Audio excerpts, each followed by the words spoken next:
Hey there everybody, it's me Joe, and I want to welcome you to another YouTube video on my channel. Thanks for stopping by. Today's video I'm going to talk about why I never became a good swimmer. So this is a listening exercise. I'm going to tell you the story about why I never became a good swimmer when I was a child, even though I grew up on an island surrounded by water. All right, so I'm going to present you with some questions to listen for this story, and then I'll tell you the story, and at the end I'll show you the questions again and you can see if you got the answers right. Okay? It's a deal? Also, if this is your first time checking in on my page, welcome, and I hope you think about subscribing, because I make 1 or 2 or sometimes even 3 videos per week to help people improve their vocabulary, their grammar, their listening skills, any English skills. So if that sounds like a good idea to you, then subscribe and hit that little notification bell down below. All right?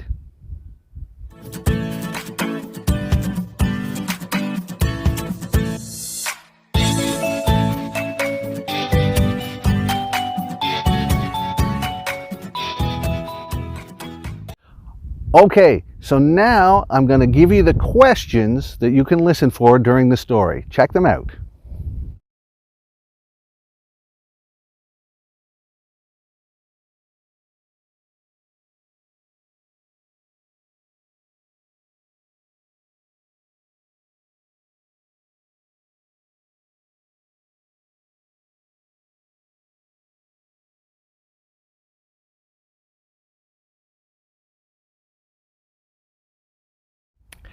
All right, now you know what you're listening for.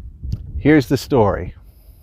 So it's true, I grew up on an island in Canada, and it's a beautiful island, beautiful beaches everywhere, but there's 2 main reasons why I didn't become a great swimmer, even though you'd think this is a perfect environment to learn how to swim. The first one affected the second one, so I'm going to tell you the first one. When you live on an island, and perhaps it's not every family, it's just maybe my family, and we visited the beach or we visited someplace to buy lobsters, which are very popular here, you'd buy them at a harbor. And when you're walking along the pier, okay, that's where the boats pull up and park, and they sell their lobsters on the pier. When you're walking along the pier, a lot of times older brothers and sisters, which I had many, or aunts or uncles, which I also had many, would sometimes joke with me and say the best way to learn how to swim, is if I throw you into the water right now and you have to swim or die. Now, I was a little boy at the time, and now I think about it and I know that my aunts and uncles and brothers and sisters were joking. But when I was a little boy, I didn't know they were joking. I thought, wow, maybe Uncle Raymond will throw me into the water. Maybe my cousin Maxine will throw me into this deep water. I wasn't sure, so I was terrified. I was very scared that one of the people in my family that I loved were going to murder me, to teach me how to swim. So I tried to stay far away from everybody, and I stayed far away from the edge of the pier so they couldn't throw me in. So that was bad enough. The second reason why I didn't become a great swimmer is because of tides. This is an island, and when the tide goes out, you can't really tell from this shot, but the tide is pretty far out. It uncovers a lot of sand, and the water is very shallow. It's only about this deep. If I walk backwards, I could go back 20-30 feet. I'm only in this much water. I have to walk probably a kilometer to get into any deep water. So when my father used to bring me to the beach, bring me and my brothers and sisters to the beach, he often came at low tide because he liked digging for clams. Clams are little animals in shells that are underneath the sand. and you can dig them up and you can steam them and they're delicious. But low tide is a terrible time for swimming because the water's only this deep.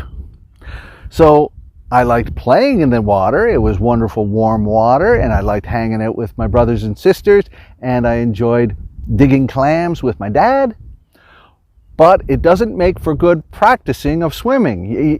The water would still be like a kilometer away. And I was a little boy, I can't walk that far.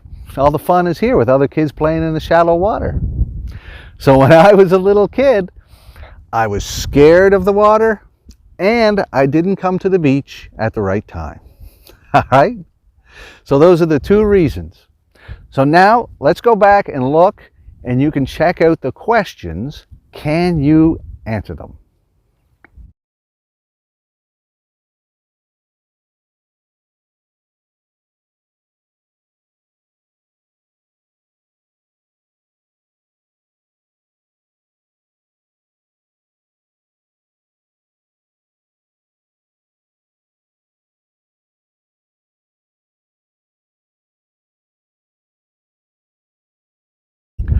All right.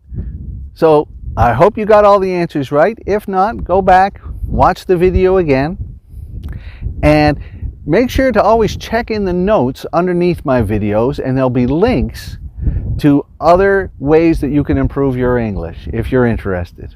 All right, that's all for now. See you next time. Bye-bye.